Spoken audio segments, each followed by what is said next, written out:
Hello बच्चों, welcome to my YouTube channel. आज हम जो है टू कॉलम केस बुक का सेकंड टाइप करेंगे। फर्स्ट टाइप में हमने किया था, क्योंकि आप सभी जानते हैं कि टू कॉलम केस बुक जो है वो थ्री टाइप्स की होती है। First one is case with discount and the second one is discount with bank and the third one is case with bank. तो इस बात का ध्यान रखें।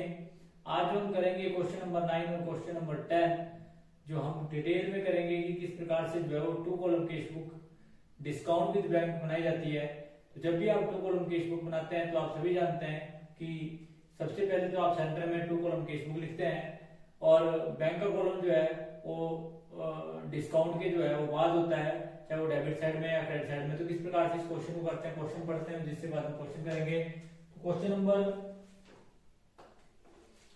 नंबर आपका जो 9 है वो है, बोलता है कि prepare a case book with discount and bank column from the following transaction। September 2010 और आपके पास फर्स्ट सितंबर को जो है बैंक का बैलेंस दिया है 5000। सेकंड जो आपके पास दिया है cheque receive from Ram 1900 allowing discount 100 rupees. उसके बाद जो है 8 सितंबर को जो है issued a cheque in favour of Shri Krishna and receive a discount 950 और 50 रुपीज डिस्काउंट रिसीव हुआ। राम चेक वाज डिसऑनर, तो आप सभी जानते हैं कि डिसऑनर की एंट्री जो है वो रिसीव की उल्टी एंट्री की जाएगी। Paid salary by cheque 1000 receive from Balraj cheque and receive a discount allowed ₹100। उसके बाद withdraw from bank for personal use 1000 and withdraw for office use for 1000। तो किस प्रकार से इसकी एंट्री करेंगे। तो मैंने जैसे आपको बताया कि जब भी आप टू कॉलम केस बुक बनाएंगे तो सबसे पहले तो आप सेंटर में लिखेंगे two column cash book. Left hand side जो है debit side and right hand side जो है क्रेडिट साइड का प्रयोग किया जाएगा। पहला कॉलम जो है डेट का, फिर पर्टिकुलर्स का, फिर लेजर फोलियो, फिर डिस्काउंट अमाउंट इन रुपीस, फिर बैंक, फिर डेट, फिर पर्टिकुलर्स, फिर लेजर फोलियो और फिर डिस्काउंट और फिर बैंक अमाउंट इन रुपीस। उसके बाद आप सभी जानते हैं कि 2010 सितंबर 1 को आपने सबसे पहले बैंक के बैलेंस से इसको स्टार्ट किया, तो आपने टू बैलेंस ब्रॉट डाउन किया और आपके पास था बैंक का बैलेंस 5000। तो सबसे पहले टू बैलेंस ब्रॉट डाउन लिखा जाएगा यदि बैंक का डेबिट बैलेंस है, और यदि बैंक का क्रेडिट बैलेंस होता तो आप इसे बाय बैलेंस ब्रॉट डाउन से प्रारंभ करते। उसके बाद आप सभी जानते हैं कि आपने जो है अगली जो एंट्री है आपकी राम की, राम से जो आपको रिसीव हुआ, तो cash receive from Ram and allowed in discount. तो आपको कितना कैश जो है रिसीव हुआ सेकंड को, तो आप सभी जानते हैं कि आपने 2000 लेना था, तो आपने की एंट्री टू राम और आपको जो मिला वो मिला 1900 और 100 रुपीज जो है आपको डिस्काउंट रिसीव हुआ। उसके बाद आपने कृष्णा को पेमेंट करी, तो 8 सितंबर को तो आपने एंट्री करी 2010 सितंबर 10 बाय कृष्ण।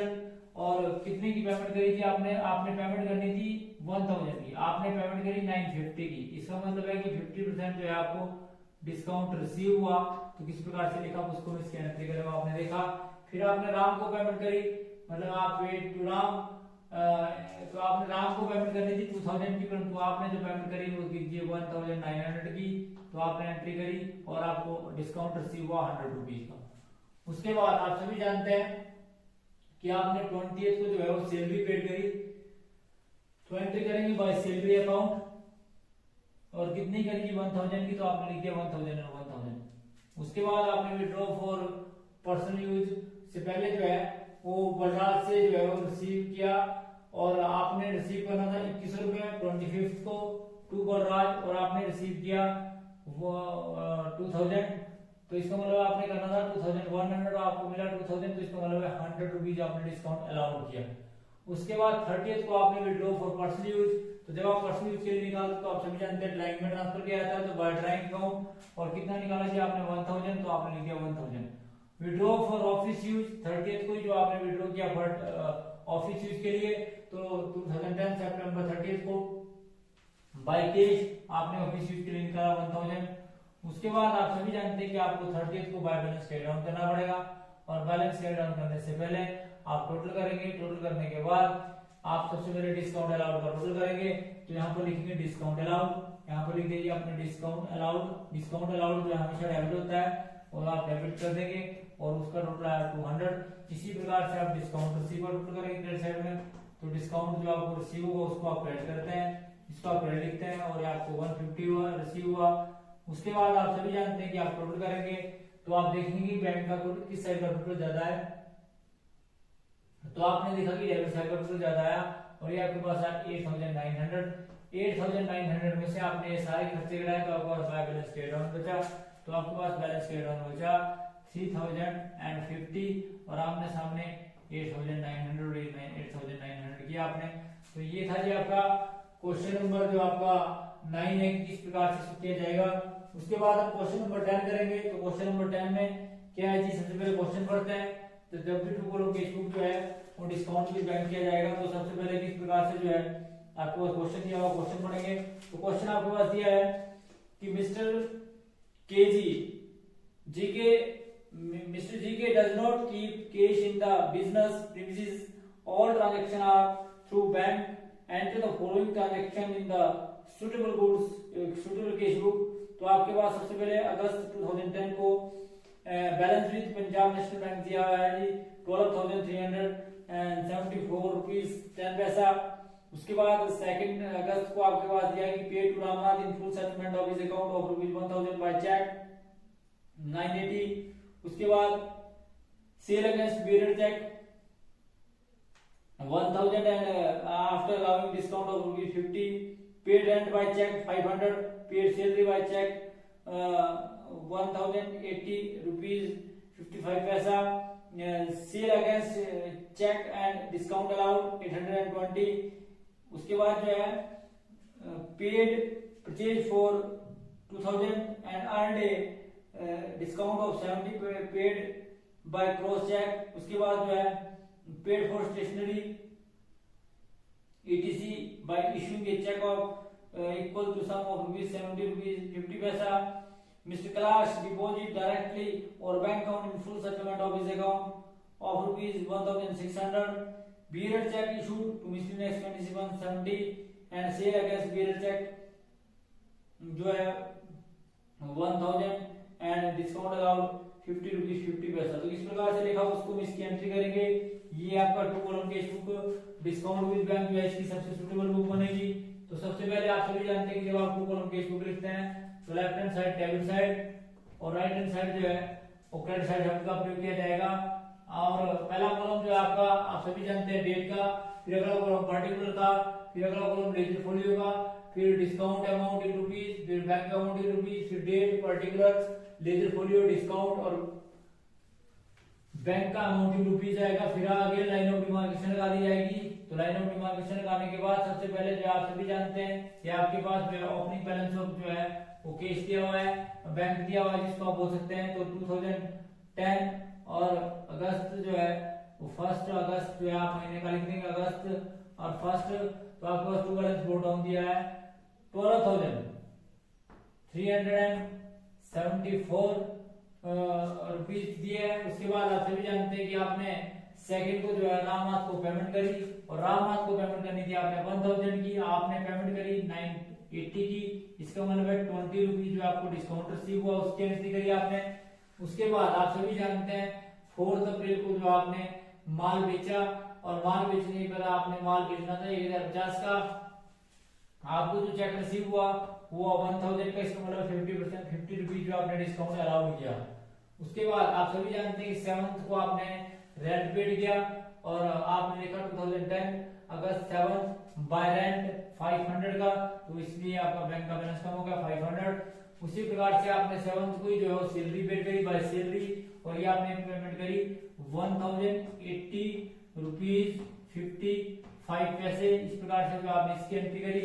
उसके बाद आपने जो है आप सभी जानते हैं 8 को आपने माल फिर बेचा और आपने माल बेचना था, आपने माल बेचा 820 रुपए का, परंतु आपको चेक के द्वारा जो रिसीव हुआ वो 800 रुपीज, इसका मतलब 20 रुपीज आपने डिस्काउंट जो है अलाउड किया। उसके बाद 10 अगस्त को आपने 2010 अगस्त 10 को जो आपने माल परचेज किया तो बाय परचेज और आपने माल परचेज किया 2070 का, परंतु आपको 2000 जो है वो आपने पेमेंट करी तो 70 रुपीज जो आपको डिस्काउंट रिसीव हुआ उसके आपने डिस्काउंट रिसीव की कॉलम में एंट्री करी।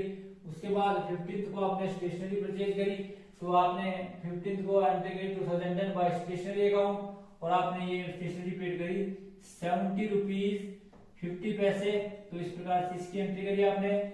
उसके बाद आप सभी जानते हैं कि आपके पास जो है इसका आपने टोटल करना था। तो टोटल करने से पहले जो आपने देखा कि आपने जो है स्टेशनरी के बाद जो है आपने कुलियस से जो है वो पैसा रिसीव किया और 16 को तो आपको मिला 1600। तो इसकी एंट्री करी आपने 1600 की। उसके बाद आप सभी जानते हैं कि आपने 27 को जो है मिसलेनियस एक्सपेंसेस पेड किए 170 के, तो आपने इसकी एंट्री करी 170 रुपीज। उसके बाद आप सभी जानते हैं कि अगली एंट्री जो है वो आपकी कि आपने माल सेल किया और आपने सेल माल किया था जी 1050 रुपीज 50 पैसे, जिसमें 1000 आपको रिसीव हुआ और 50 रुपीज 50 पैसे जो है आपने डिस्काउंट अलाउड किया। तो इस प्रकार से जो इसकी एंट्री करी। उसके बाद आपने टोटल किया। सबसे पहले आप टोटल करेंगे किसका जी, डिस्काउंट अलाउड का। तो यहाँ पे लिखेंगे डिस्काउंट अलाउड। डिस्काउंट जो है वो डेबिट हो गया, डिस्काउंट अलाउड जो है डेबिट होता है, जिसकी आपने टोटल किया तो आपके पास 120 रुपए 120 रुपीज 50 पैसे। इसी प्रकार से फिर आपने डिस्काउंट रिसीव के बाद जो है वो आपने डिस्काउंट अलाउड के बाद आपने डिस्काउंट रिसीव का टोटल किया। तो डिस्काउंट रिसीव जो हमेशा क्रेडिट होता है और ये आपके पास है 90 रुपीज। उसके बाद आपने टोटल किया। आपने देखा या तो बैंक साइड का क्रेडिट साइड टोटल या डेबिट साइड का टोटल ज्यादा आएगा, तो आपका डेबिट साइड का टोटल ज्यादा आया तो आपने इसका टोटल किया तो आपके पास आया 16,774 रुपीज जो है इसका टोटल आया। और टोटल करने के बाद आप सभी जानते हैं जब आपने इसका टोटल किया तो टोटल करने के बाद इसका जो है वो डेबिट साइड का टोटल जो है वो ज्यादा आया। और डेबिट साइड का टोटल जो आपके पास आया उसका आपने टोटल किया।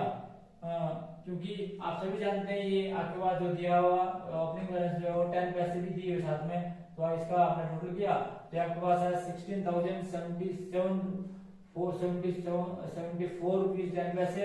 और इसी प्रकार से इसका टोटल भी जो है वो 16,074 रुपीज 10 पैसे।